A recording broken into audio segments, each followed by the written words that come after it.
को लेकर tax payment compliance के लिए एक अधिकारी की नियुक्ति की बातचीत यहाँ पर होते हुए दिखाई पड़ रही है। और साथ ही साथ अगर विदेशी ऑनलाइन गेमिंग कंपनियों पर सख्ती जो है वो थोड़ी सी और बढ़ सकती है।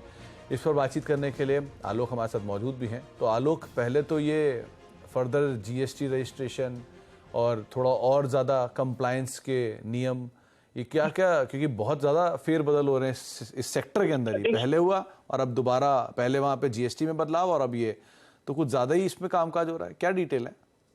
बिल्कुल, देखिए, जो डोमेस्टिक ऑनलाइन गेमिंग इंडस्ट्री थी उस पर तो 28% जीएसटी लगाने का सरकार ने पिछली जीएसटी काउंसिल की बैठक में फैसला कर लिया।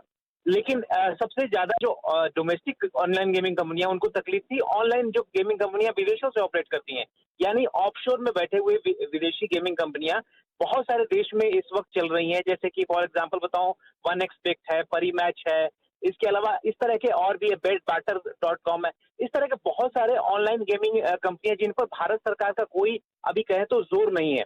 लेकिन जो कल जीएसटी काउंसिल की बैठक होने वाली है उसमें हमें सूत्रों से जानकारी मिली है कि जो ऑफशोर ऑनलाइन गेमिंग कंपनियां हैं और खासतौर से जो रियल मनी गेमिंग में इन्वॉल्व हैं, उन पर सख्ती की जा सकती है। उनके लिए जीएसटी रजिस्ट्रेशन को मैंडेटरी किया जा सकता है और साथ ही साथ टैक्स देने के लिए, टैक्स और नियमों के कंप्लायंस करने के लिए उनसे कहा जा सकता है कि वो इंडिया में एक एजेंट या फिर एक कंप्लायंस ऑफिसर की नियुक्ति करके रखें, ताकि वो टैक्स भी दे सके और साथ ही साथ जो भारत के नियम है उससे कंप्लायंस भी कर सके। अगर ऐसा नहीं किया या जो नियम बनाए गए हैं उनका उल्लंघन किया, तो उनको आईटी एक्ट के तहत उनको देश में ऑपरेट करने से बाहर भी किया जा सकता है, इन पर प्रतिबंध लगाया जा सकता है। तो इस तरह का प्रपोजल एक कल जीएसटी काउंसिल की बैठक में आता है। और इसके अलावा जो 28% जीएसटी डोमेस्टिक कंपनियों पर लगे थे, उस कुछ क्लैरिफिकेशन रह गए थे, जैसे कि फेस वैल्यू क्या है उसकी डेफिनेशन आ सकती है।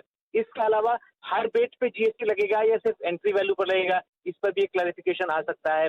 तो इस तरह के कुछ क्लैरिफिकेशन और साथ ही साथ जो online gaming horse racing casino को एक्शनेबल क्लेम बनाने के लिए पिछली जीएसटी काउंसिल की बैठक में हुई फैसला हुआ था, उसमें जो सीजीएसटी में बदलाव होने हैं उसको लेकर जो ड्राफ्ट है उसको मंजूरी दी जा सकती है। तो कल की जो जीएसटी काउंसिल की बैठक में ऑनलाइन गेमिंग इंडस्ट्री पर फिर से फोकस रहने वाला है, लेकिन इस बार फोकस जो विदेशों में बैठी हुई कंपनियां हैं, विदेशों से ऑपरेट करने वाली ऑनलाइन गेमिंग कंपनियां हैं, उन पर है।